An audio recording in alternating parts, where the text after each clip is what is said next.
Dans cette vidéo, nous allons voir quelques éléments permettant de modifier le style des textes. Donc on a déjà vu la color pour changer la couleur d'un texte. On va voir ici qu'on est capable de mettre en gras les éléments grâce à du CSS.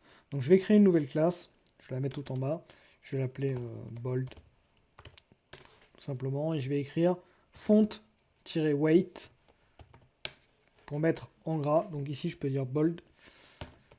Et ensuite, cette classe, je vais aller l'appliquer sur un texte, donc par exemple sur le texte 2, ici, je vais actualiser, on va voir que le texte est passé en gras. Bon, j'espère que vous avez vu, mais en tout cas, ça a bien fonctionné.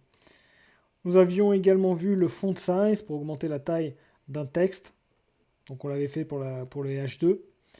On peut également changer la police, donc je vais le mettre au même endroit ici. Je vais mettre font family, et je vais écrire la police que j'utilise en règle générale, Berlin sans FB.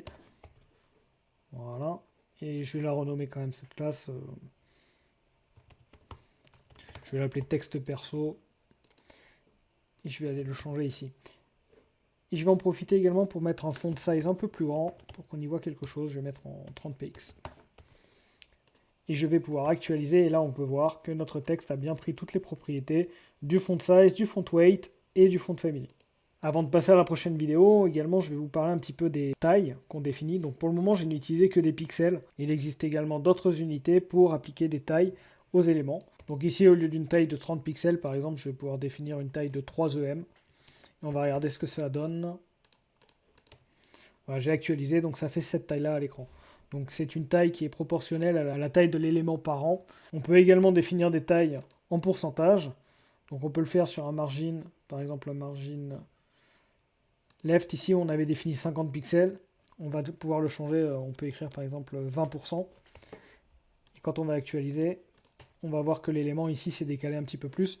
Mais ici, l'avantage c'est qu'encore une fois, ça va être responsive. C'est-à-dire que ça va s'adapter à la taille de l'écran. Comme vous pouvez voir ici, l'espace qu'on a, c'est 50%, c'est 20% pardon, de la taille de l'écran disponible. Voilà. Donc on pourra utiliser tout ça quand on voudra faire un site responsive, mais on y reviendra dans le dernier module quand on fera notre CV.